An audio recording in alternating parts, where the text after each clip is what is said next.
that people pass a vote of confidence like this, that if we are there, MPP cannot break the 8. And if we are not there, then it becomes an opportunity to break the 8. What is informing this vote of confidence in you? And what is significant is that there's a lot of intelligence who have died or no. Honorable Chair, I still made the point that that is somebody's opinion. And what is about me is doing a professional police job. And then that's nothing more than that. Grateful to you. Now, I yield space to the other members to ask questions, and we note what the IGP will say. So, the vice was, I thought you had a residual power when they finished. These are preliminary. Okay. Yes. Yes. Let me. These are privileges. Yes. Okay. So these are privileges reserved for leadership. Yes. So, Honorable Patrick Boama, do you want to deny the fact that leadership is entitled to certain privileges that you are not entitled to enjoy? So let me take the floor. Inspector General of Police, you've heard his contradiction. Leadership have privileges. You heard that? And he's saying that he wants to call for a division. He said that. You see how people can contradict themselves. Okay, so Vice is going to probably sort of do a follow-up to some of the issues I raised, but he'll have his turn. So Vice, do you have a lot of questions on the follow-ups before you have your turn? Oh, there are not too many questions. Okay then.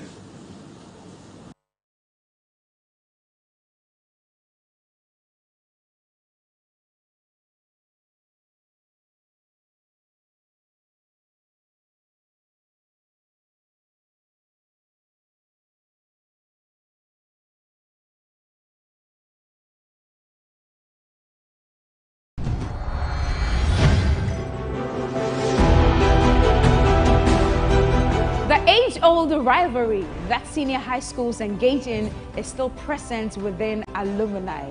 The battle for bragging rights to a particular endeavor remains even after school. If your school can cook, it means your school is here.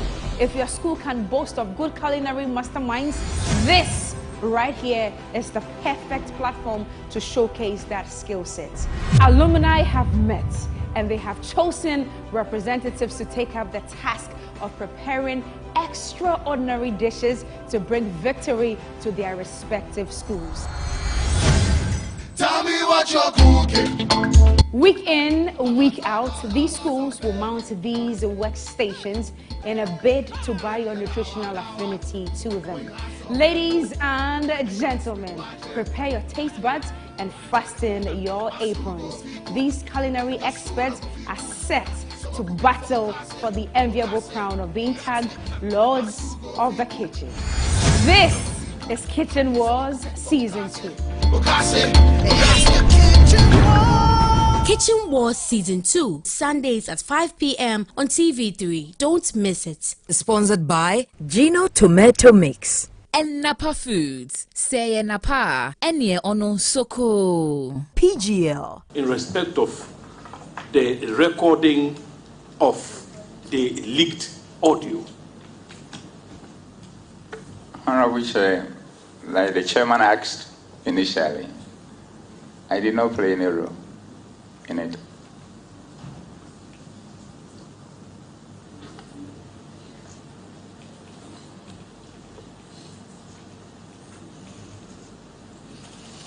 Now,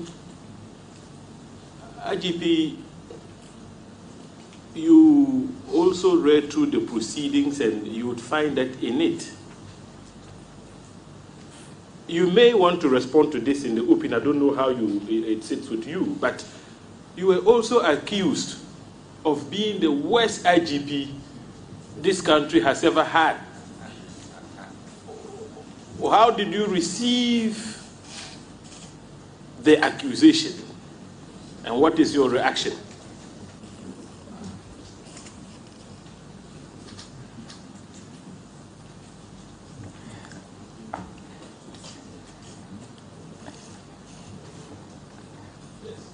Honorable Chair, thank you very much. Honorable Chair, I think probably my brother wanted to say I'm the best and he missed it. Because the records are there for everybody to see. The beauty of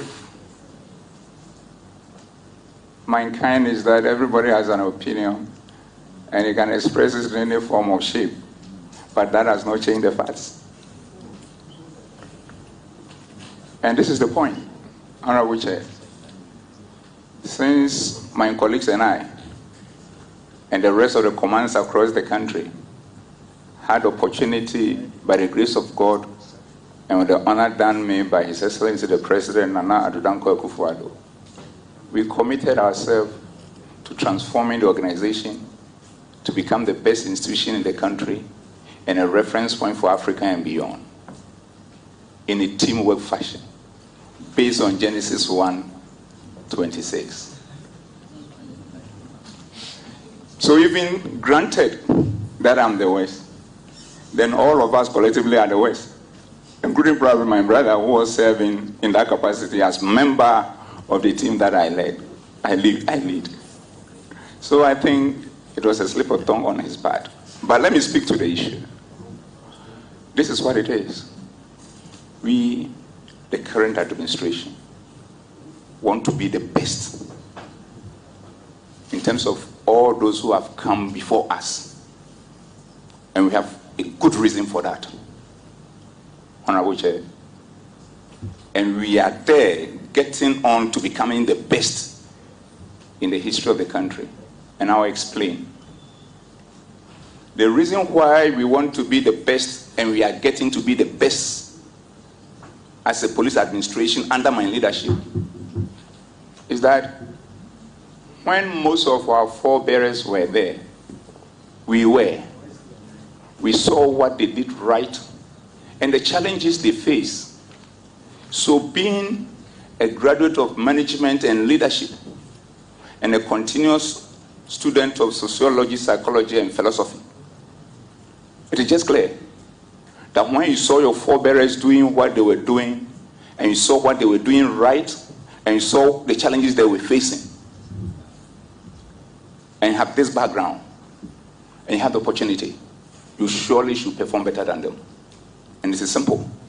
You do what they were doing right, you learn from their mistake and make them better. So if you add them to what they were doing right, there's no way you cannot be better than them. And this is what we are doing. And at the point, maybe I will share with you so many interventions we have put across the country and working in concert with all the other security agencies that has brought us to this level of peace, security, law and order across the country in an unprecedented way. But the next point, Honorable Chair, is the fact that we don't want to be the best in the whole life of the police service, but rather we want those who come after us to be better than us, because by the same yardstick they are watching us in terms of what we are doing, those that we are getting right, and the challenges that we are facing, so that they will be able to outperform us. And when they do that, then they will also become better than us and all our forebearers. And when that happens, we will end up building strong institutions and not having strong men. And this is what we are doing. So it is not true that my administration is the worst. It can never be. He missed it. he missed it, and with your permission, I will speak to a few of the interventions that we put across. First, your Honorable Chair,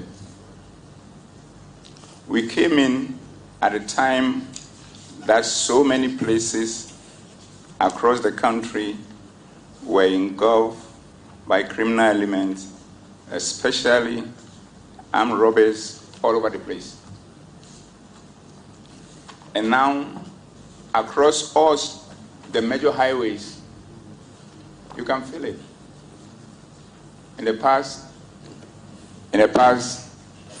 when you are traveling from Kintampo, Bupe, Tamale, you normally have to say your last prayers.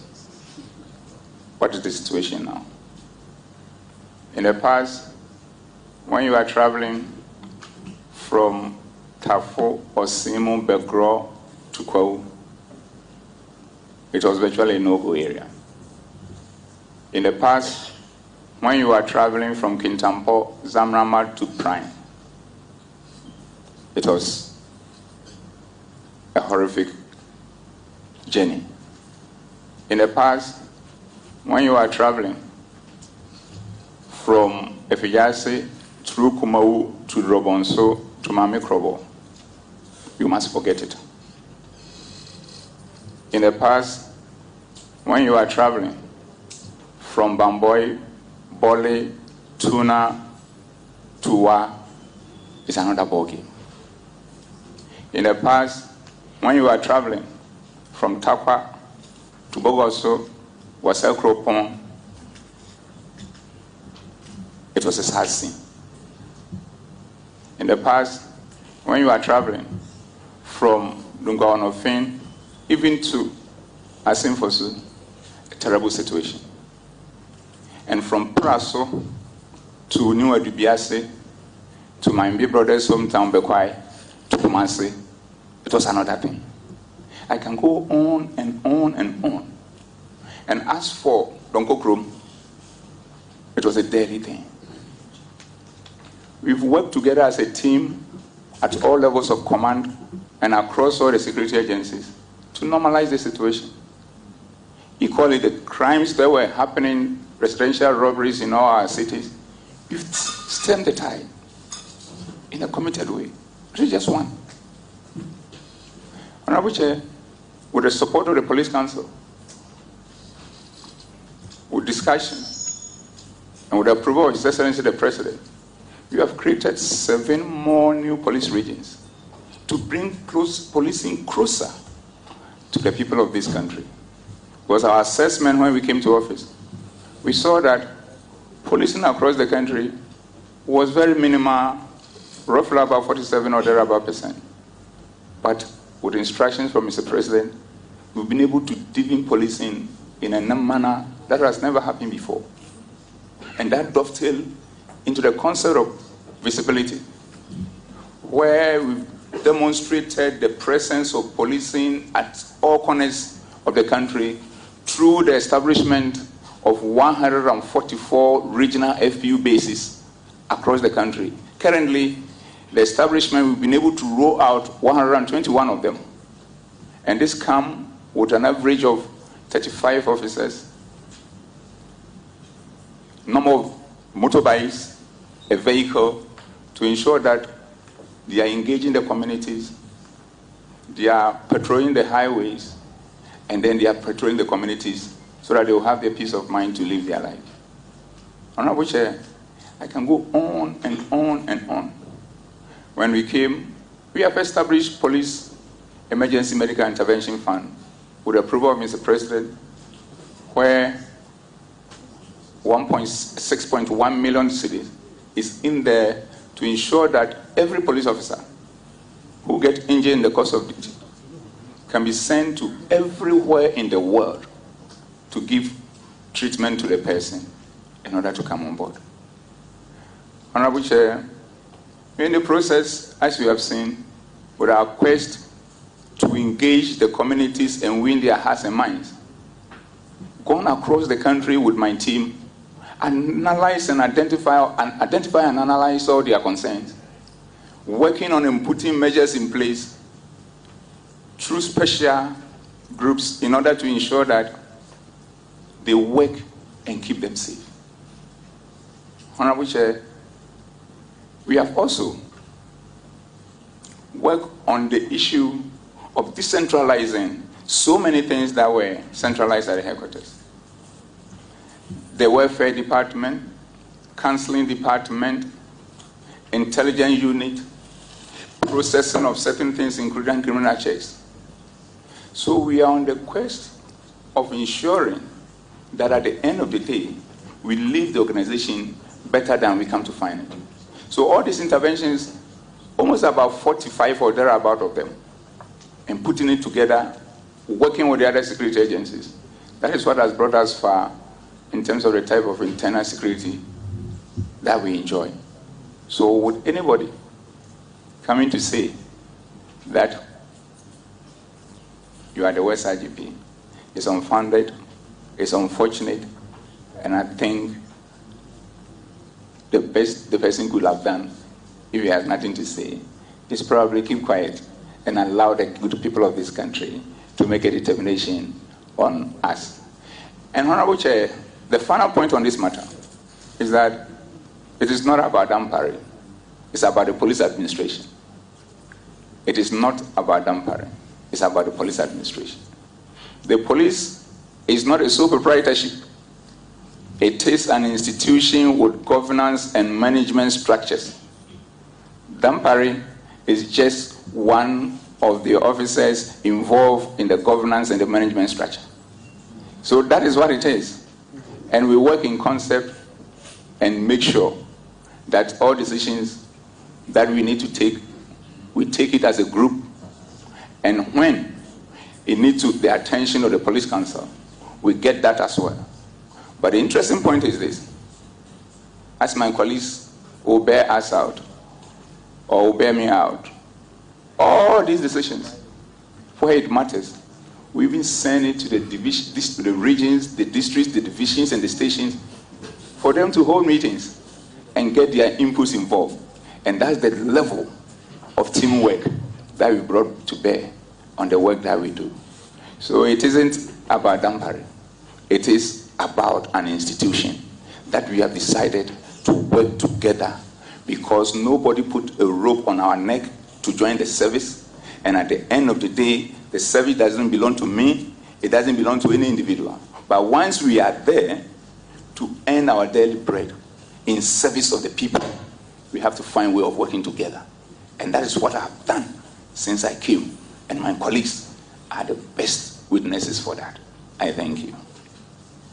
IGP, so let me place on record that the police service is not on trial here. And so, like counsel pointed out much earlier, we have some terms of reference that guides us in, the conduct of this exercise. Now, you spoke at length about we in the collective. It's not about Dampare, it's about the police administration. So you believe in teamwork. Is that correct, sir? Honorable Chair, that is more than correct. Now, the witnesses before you have told this committee that under your watch, the Police Management Board, also known as POMAB, has become dysfunctional. Dysfunctional in the sense that it has become a one-man show. In other words, the IGP does not consult members of POMAB for purposes of reporting to the council. Please say, what's your reaction to this? Honorable Chair, that is falsehood. And like I've demonstrated to you, and you also refer from my speech, and look at it, you called me and only me to appear. All of them, including some of them who were on sick leave, said, what is happening? I will suspend my sick leave and come. Because since you were in office, you've told us that we are a chain. And the time we break, anytime it breaks, is because somebody is retiring. We took that part out and connect the chain again. So if anybody sits anywhere to say that you don't consult, then that person is trying to be so mischievous to the level that he doesn't wish the organization well and doesn't wish the country well. This is the point. Every meeting, every major issue,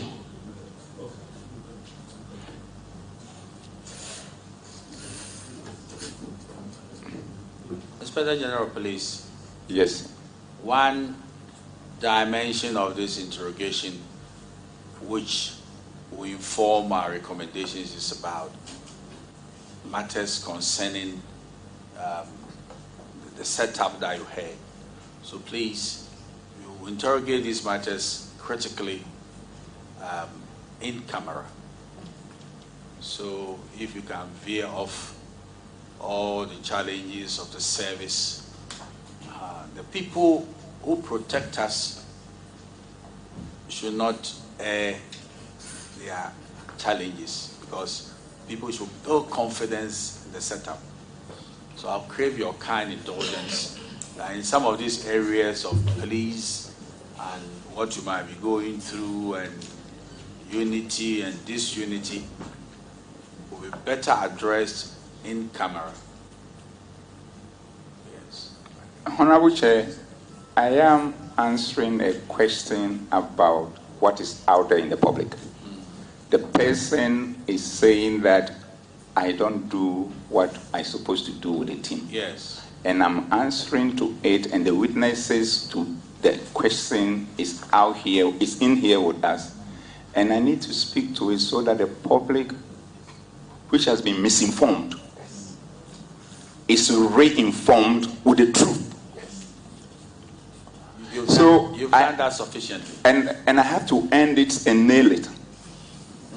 Honorable Chair, Yes. I have to end it and nail it. Other than that, at the end of the day, if there is snake you are killing, as our forefathers have told us, you must make sure that it is really dead. So the head needs to be cut off. So permit me to complete the cutting off of the head. Thank you. A lot of cutting off of the head will be done in camera. Honorable Chair, I'm cutting off the head that is in public. So, the point is simple. It is a lie, and it should not be tolerated. Because my colleagues are here. They know, and I'm saying three things, and I'll end on that. That every time there is any issue anywhere across the country that is of national importance, beyond the normal meetings we have all the time, at times thrice in a week, with some of them saying that, George, is too much because at times we just enter the office and you call us again on a matter. Beyond that, every single one, we have meetings on them. And all the ministers are there. And beyond that, we have the meetings, even including odd hours, in the night, and at times Saturdays, Sundays, because the matters of policing, the matters of security has arisen, and we can't wait. Because if you wait, the situation will get out of hand. And this is what we've been doing. And when we go for those meetings, they are here as well. 95 to 96% of the time, I give room for errors because nobody is perfect, and I'm not. I wait for all of them to speak, and they are here. And after that, they call me magnetic mind.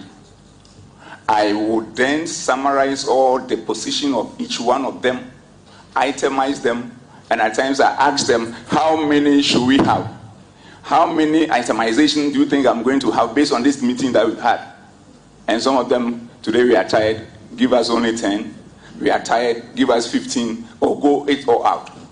So at times we have the meeting discussions and it's like, George, are you doing Ghana movie? Are you going to do part 1, 2, and 3 in this summary? That is the way we do things.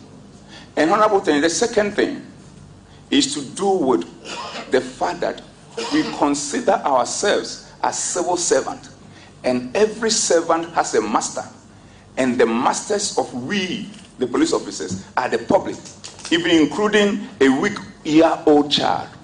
That if something is happening to that week-year-old child, we'll go to his aid or her aid, because that old-year child is our master and we are the servant.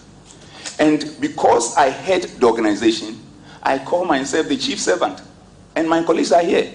They know it. And being the chief servant, it means to me that I'm the least among them, even though I lead them. And this is how I demonstrate them. One, anytime we are moving outside, all of them goes, and I'm the last car to move. When we get to the destination, because of the teamwork spirit that we have, which was also demonstrated here when we arrived, we all alight, line up in succession in command position, and we greet each other, and then we walk to where we're supposed to go to. When we get there, still being the chief servant, I wait to ensure, and they are here, that each and every one of them has gotten a chair to sit before all of us decide to sit in unison. And when we finish and go back, what I do, they go ahead of me to make sure that everybody is okay, because I'm the chief servant. And when we arrive back to the office or wherever our return place will be, we do the same. Everybody get down, we greet each other, then we do debriefing to find out what exactly happened and what are the lessons that we can put. And they are here. So it is never true. Those people should stop disrespecting the public, because it's just not fair. And the final one, as a chief servant, anytime there is any private family thing associated with any of my commanders, I personally call them, urge them, offer any support that I need to offer, including my own brother. I was there for him 100% when his mother passed on, asking all questions about the development, the movement, about the funeral. And on the day of the funeral, marshal all the commanders at Poma went and sympathized with him. And what I do additionally to build that teamwork, to make sure that all belong, is the fact that I make sure each one of them, when I address them, something that I call regimental diplomacy, even though I'm the head, I use please, thank you, brother and sister. And this is what has glued us together to be working the way we are working and to be protecting the good people of this country the way we are protecting. So it is a big lie if anybody comes here and make this statement. And that person, I think, need to apologize to the public. I thank you. Who did you have in mind when you said you helped your brother? Is this one of the witnesses? I'm talking to my big brother, Rajot. COP, because of the informality that has developed over the years, at times, even in a formal setting, I get it wrong. Mm-hmm. So it's about my big brother, COP, Alex George Benson. Okay, so the records will capture that. Yeah, okay. Okay, so my last preliminary question. You see, IGP,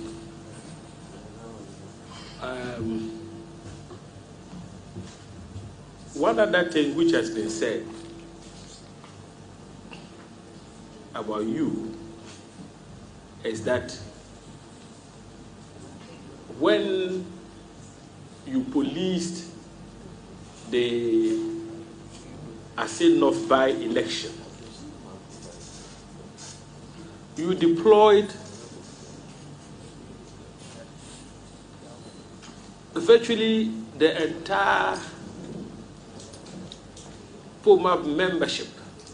And so names like COP Yohunu, COP Awini, etc., were mentioned.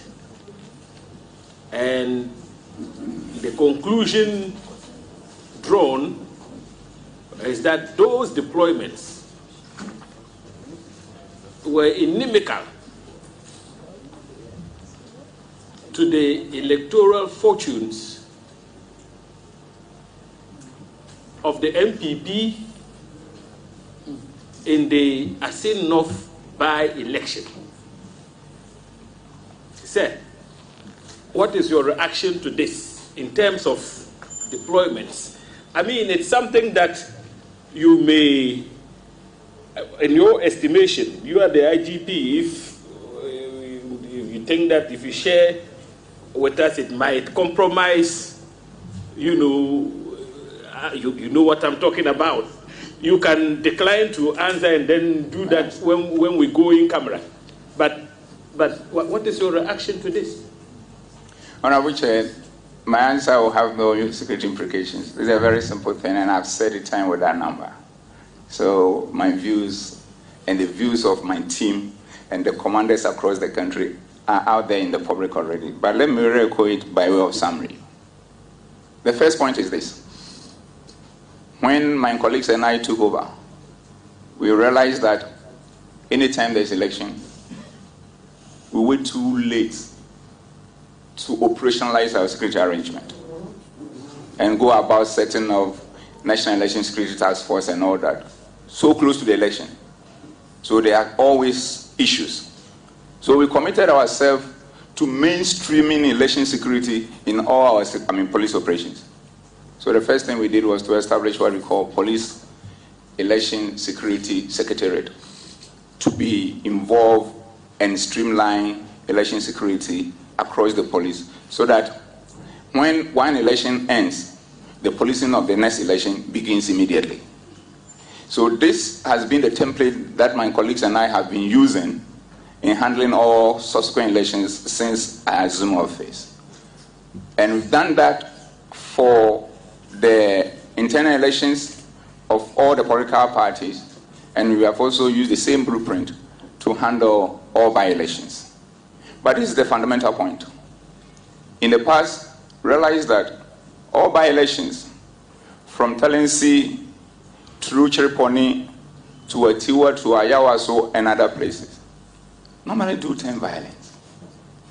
So we decided as a team to interrogate the issue and find out what is causing it. And realized that we're making a mistake from the security point of view. Because when the political parties are treating that by-election as a national election in a single constituency, we were treating it as a local election and then relaxing on the security and leaving it in the hands of the local policing authority. Whilst we have everybody in Ghana at that location playing one part or the other in that elections.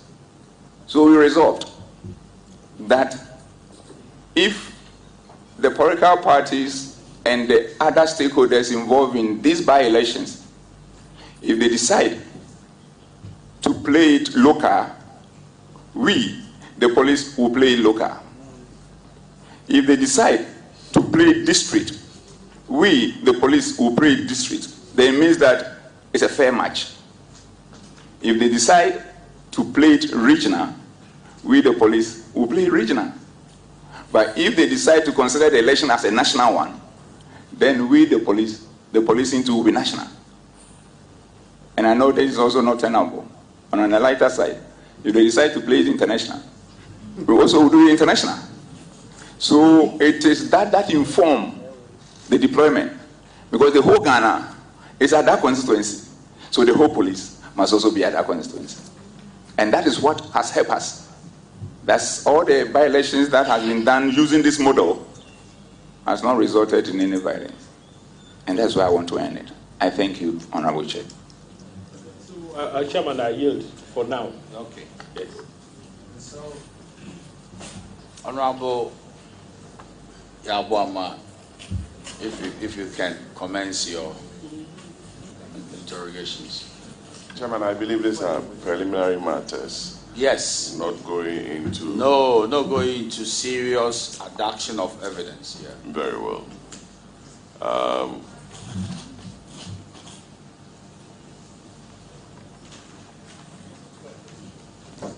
Yes, sir. IGP. You know Chief Bugri Nabu personally.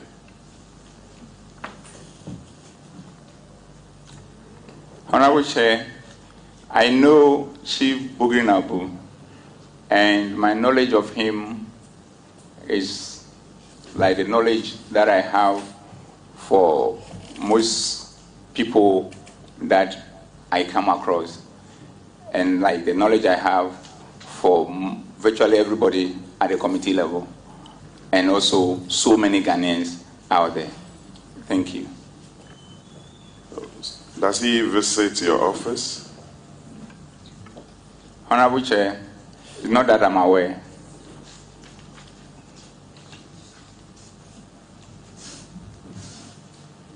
When some of the witnesses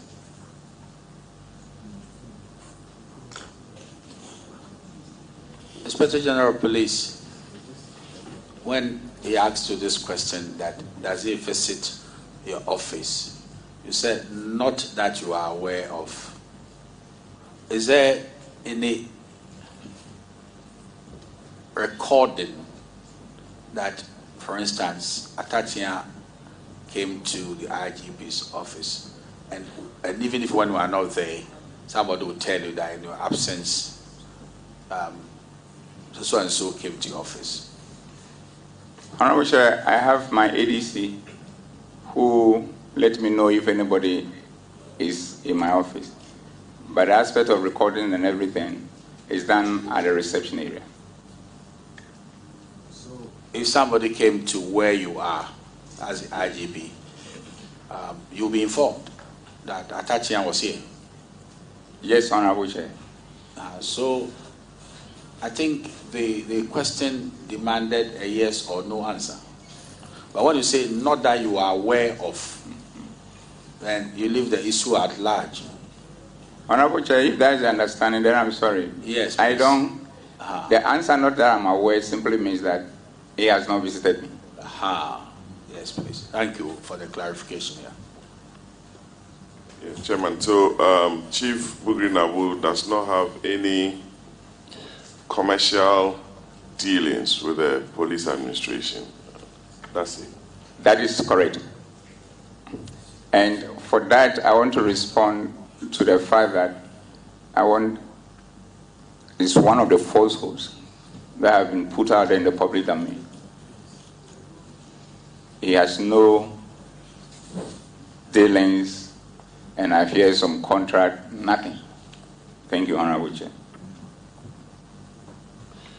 Some of the allegations made to the committee was with regards to promotions. Chairman, I'm sure I'm permitted to be, and I'm within the confines of, I don't want to exceed, that some officers are due promotions, especially those at your level. I know some have to go to the police council for recommendations and approval. What is the situation with regards to promotions? Are there any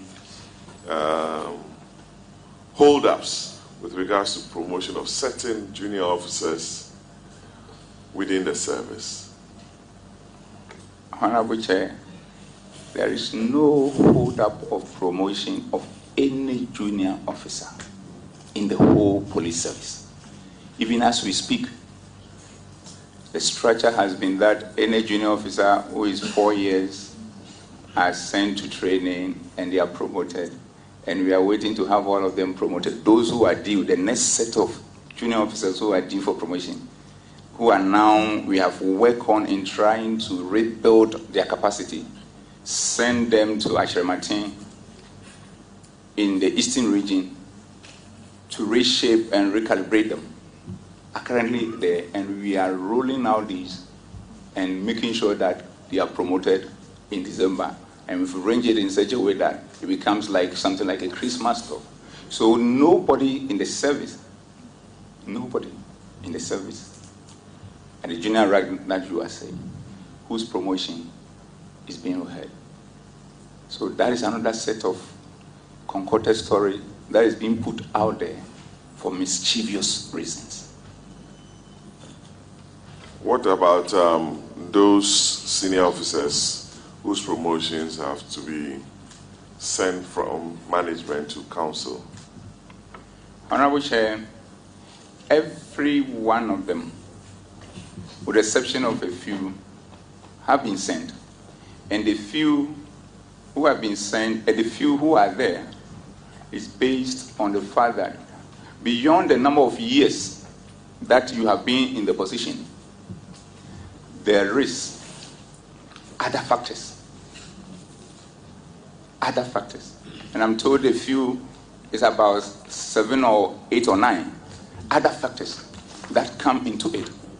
And those other factors include competence, include vacancy, include integrity, including all other factors. And when this, beyond that, it becomes the preserve of the police council. And from that level, who make recommendations to His Excellency Mr. President, and for that to be effected. So as it stands, everybody who's supposed to be promoted based on the junior rank has been done. Everybody who's supposed to be promoted based on the senior rank has been done. And that is where we are. Thank you, Honorable Chair. So the grumbling officers, senior officers, since promotion, that has not taken effect. It's not from POMAC, but from the Police Council. Your Excellency, Honorable Chair, that is the position because they are the people to promote. And more importantly, recently a meeting was held and some consideration has been done. But the most important thing is that everybody who's supposed to be promoted in line with our policies are being promoted. But the point that has to be made is that it's not a question about how many years you have been at the place. We will have all loved to be promoted as soon as we have 4 years and thereabout. Vacancy, competencies, and other things factor into it. I myself, at a point, I was on my rank for 6 years. And I didn't complain because I understand. Is that a practice that you can be at your rank for 6 years? Because we have your promotions here. And that I can tell the committee that between 97 and 2003, that's about 6 years. You're also a subtenant. But it's also on record that from ASP in 1996 to DSP, I don't have the date here, but to superintendent was just about 2 years or less than that. Honorable Chair, in my introductory remark, I did alluded to that, and I did say that that promotion was based on my academic qualifications in line with existing policies at that time. Yes, I understand. We have a fair idea that once you chartered as an accountant, you were jumped from one position to subtenant of police. Is that policy still in place? Are those who have, for those who have upgraded themselves academically? Honorable Chair, that policy, as far as I'm concerned, with the passage of Constitutional Instrument CI 76, 2012, that policy, from my reading of that CI 76, 2012, is no more in operation.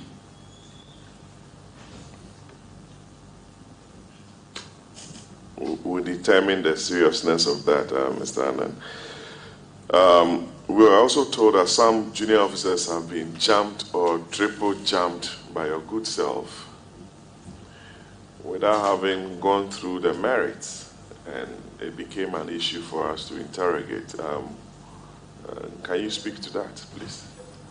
Honorable Chair, the important thing is that these promotions, which is in line with our regulations in terms of special recommendation, nobody has been jammed 3 times.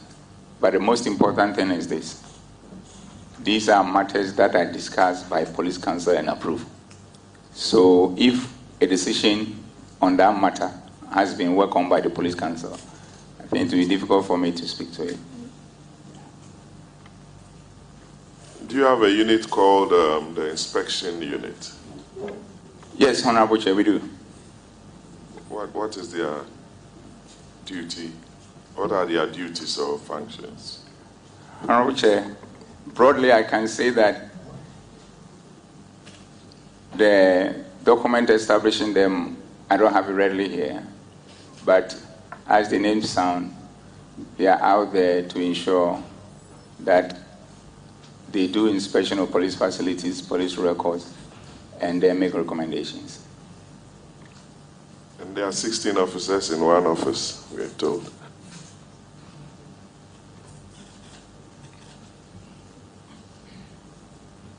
We're informed that in that small office, you have about 16 officers instead of 4 occupying that office. Honorable Chair, the point is this. The word instead of 4. I don't know where it is coming from. We have a unit, and a unit of 4 people, then I don't know what it is. There's no limit as to the number of people who will be there to do inspections across the country. And the other point of being in one office, I have to check, because the unit has a commander who is a deputy commissioner of police. And you agree with me that it will be a difficulty for Inspector General of Police to be going around looking for offices for people who are supposed to know where to look for an office for their work. And if the challenge is not beyond them, or if the challenge then go beyond them, then drawing to the attention of the relevant commissioner and the schedule and handle. So now that you've brought to my attention, I'll go and look at it. If the commander there has not been able to look at it, I'll go and look at it and in my usual self work with my colleagues and see what that issue is. There seem to be a lot of units under your administration. Inspection unit, visibility, and recently we heard of the special Dampari unit.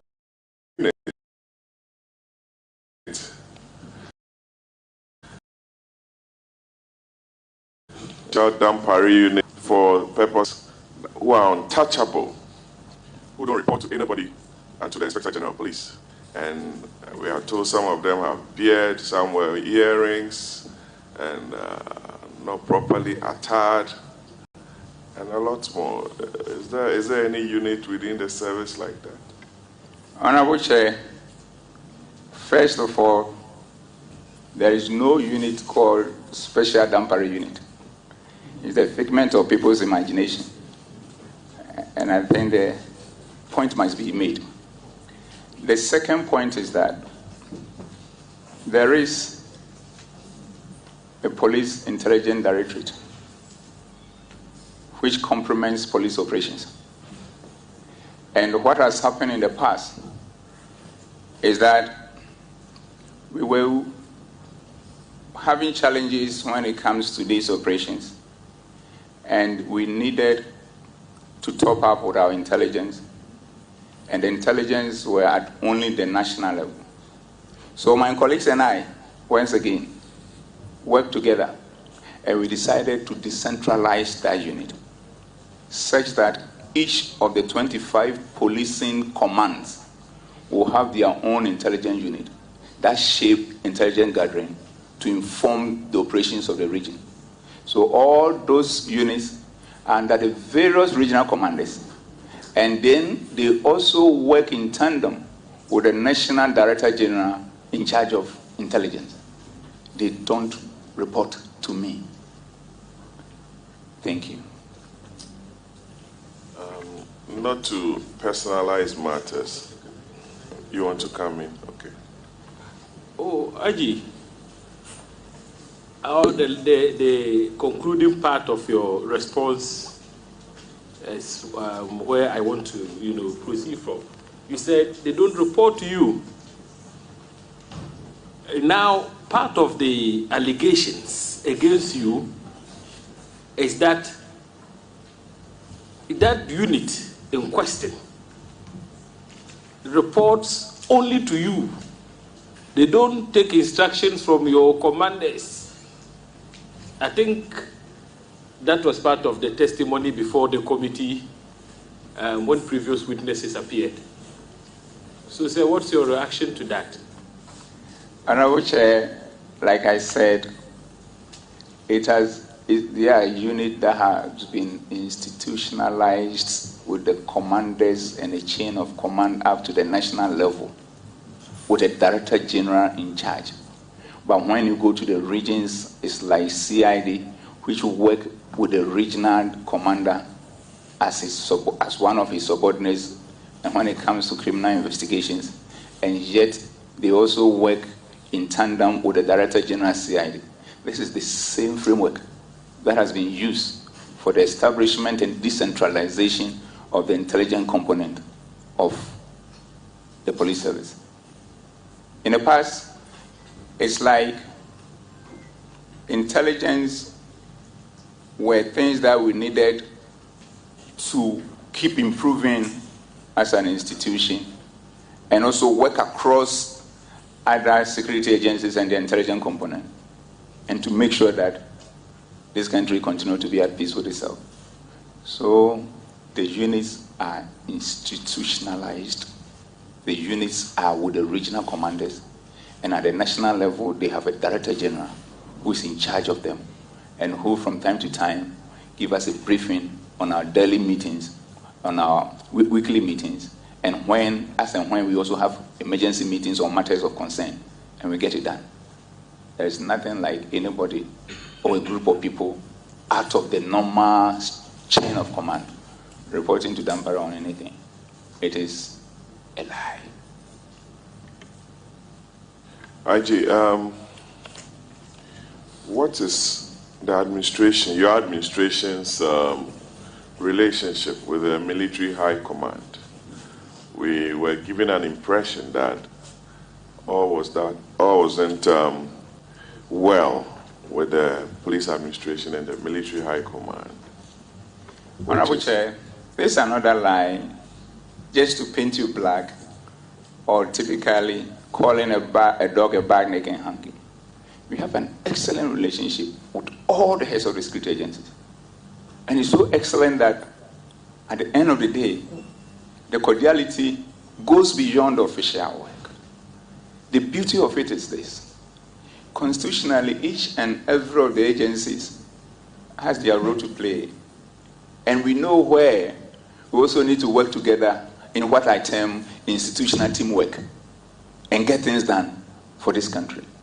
So we urge these people to stop trying to put our heads against each other. It's shameful. It's not good for this country. And you cannot do this. You should stop it. They can use any other thing to get anything that they want, but they shouldn't use that. They should be patriotic. Because that's the only place we have called home, Ghana. So in their quest to achieve their selfish interest, they shouldn't create confusion. So Honorable Chair, that is what it is. And I know that's how it sits. We'll continue to work together as various security agencies, helping each other in the interest of the country, for Ghana, our beloved country, to continue to be at peace with itself. I thank you. I can see that your lawyer is nodding. I don't know what is intended for. Mr. Chairman, when he said Ghana, our beloved country, I remembered the conclusion from Kwame Nkrumah, is free forever.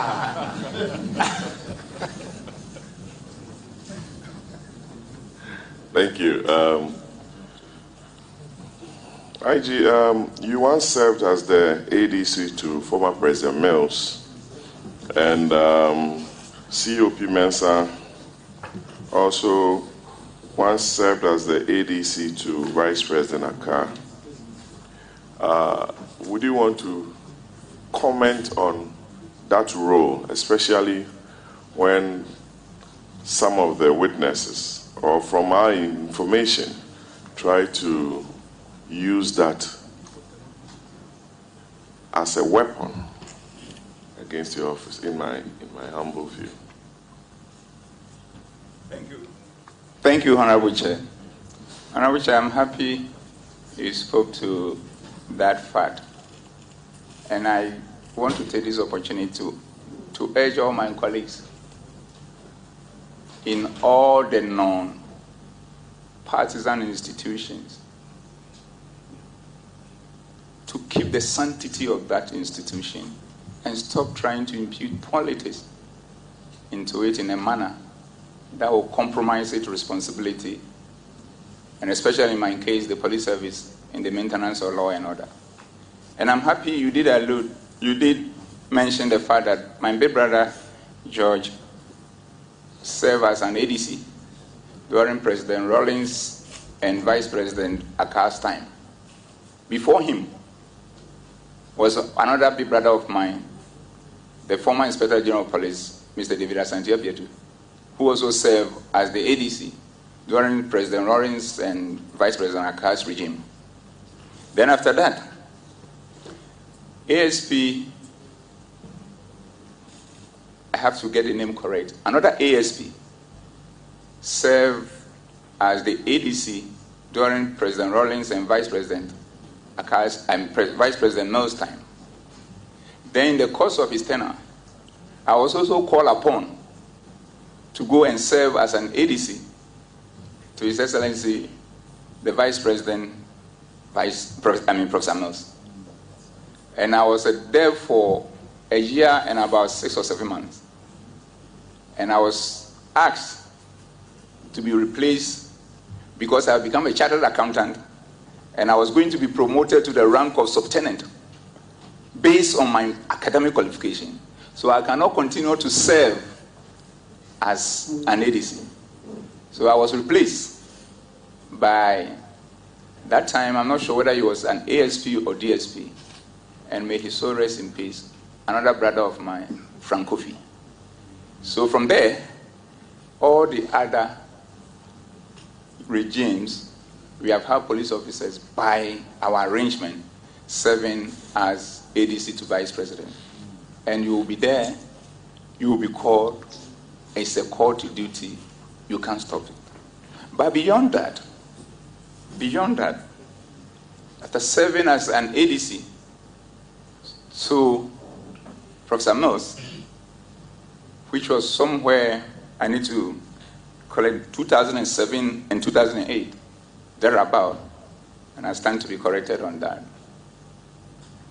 Came back to be the deputy auditor, went to UN mission, returned from the UN mission, went for further studies, returned from further studies, and came to serve as special assistant to Honorable Kandapa when he was the Minister for the Interior. When my father, Honorable Kandapa, was moved to Ministry of Defense, another father of mine, Honorable Kwamna Battles, came in to serve as the minister, and he maintained me as his special assistant. And thereafter, in the course of the 2007 floods, I was there in the office, and Honorable Kwamna Battles said, His Excellency President Kufuor wants to see you. I went, I was ushered in to the office of Dr. Mr. Chirin Hesse, now the Chancellor of the University of Ghana. And the idea was that the President Kufuor has found it fit to appoint me as the national coordinator for the management of the disaster.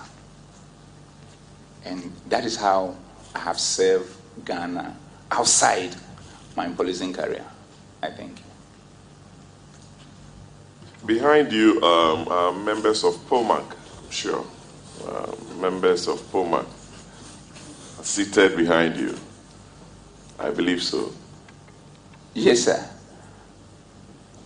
So that notion of you running a one-man show, because we're told that you are running a one-man show, it's all about Dampare. Dampare, Dampare, Dampare. You are not involving POMAC. And it's very, very important for us to hear from you on this, especially when it's a creation of the institution by your legislation. Thank you.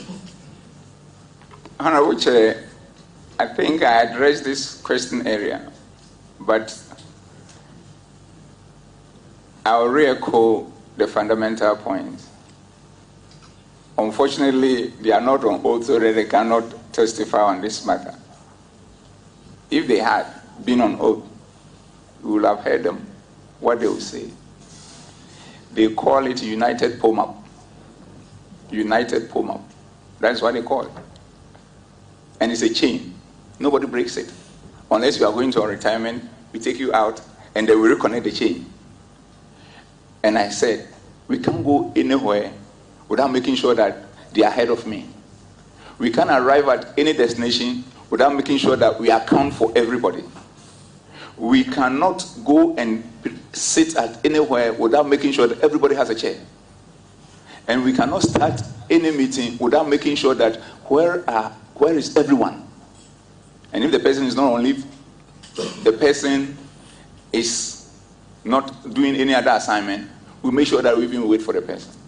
So this whole idea, like I said, is trying to put certain things together to paint you black and make sure that you don't look presentable in the eyes of everybody. It is never true. And I said it fundamentally. The Lord that I serve, the God Almighty that shapes my life, He instituted teamwork. And I get incomplete when I'm not functioning in a team. Because I'm not sure what I'm putting out there, if I had a second thought, it would be better. In any case, I have one philosophical belief. It takes other human beings for other human beings to be human beings. So in the absence of other human beings, I feel incomplete. And knowing that it's an institution and not a sole proprietorship, and even a sole proprietorship, you still have to work with people. An institution that does not belong to me, I come and monopolize it. Then I'm not a good leader. Then I'm not a manager. And they know within their hearts of hearts that they were paddling for, so in order to package it and send it to places and make me look bad, thinking that as it has normally been done in our environment, when people go and lie about you and say all things about you, you never get opportunity to speak to the matter. It is a lie. It isn't about Dampare. It's about the police service. It's about Ghana. And it's about the peace and security of this country. I thank you. So it's good we are giving you the opportunity to speak in public, in the presence of the witnesses who made those allegations. And my last question, Chairman. What led to that letter interdicting the two officers, which was subsequently withdrawn? Thank you very much, Chairman, for the opportunity. Honorable Chair, I thank you very much. And that is also another thing people have used in trying to get to me. The truth of the matter is this.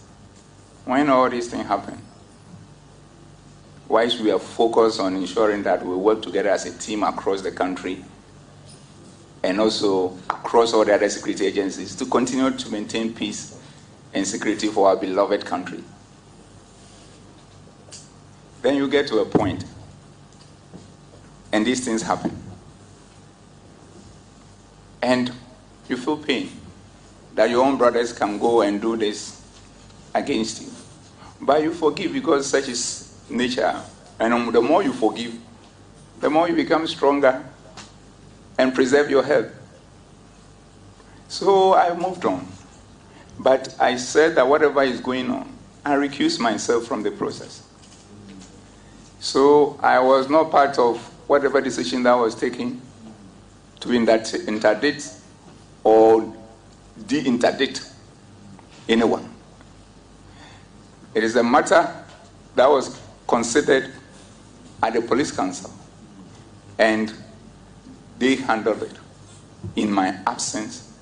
And anytime any issue about this particular incident is discussed anywhere within the police leadership, they fill my absence, because I think and I believe that is the right thing to do. And that is what happened. I am not involved in interdiction and the interdiction of anyone. I thank you. Yes, I can observe that Siobi Mensah, the lawyer you brought, he's not said one word, but he's been drinking a lot of water, you know. My colleague, I've been observing you are drinking water. What's the matter? And even as a chairman, you see my water, I have not drunk any water. Mr. Chairman, you said you will not talk. So I was drinking the water waiting for the lunch. Well, I think it's very opportune to give the only female on the committee an opportunity to, interrogate the matters with IGP mounting the witness stand.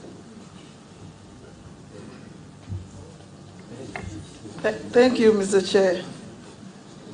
Chair, I think most of my questions has been exhausted by Honorable Patrick Boama, but I have one or two for my big brother and my boss as well. Okay. Thank you, Mom. You have only two questions. The younger man who is the vice chairman, is telling me that for health considerations, we should take about maybe 5 minutes break so that people can stretch their legs, and those who want to use the washroom will do so. So, because of common humanity, I'm compelled to have the proceedings suspended for maybe 7 minutes. If you want to use the washroom, do so. If you want to stretch your legs a bit, and then we'll come back. Yes. Yeah, you could see that some of your officers have stepped out, which means it's right for once, you know.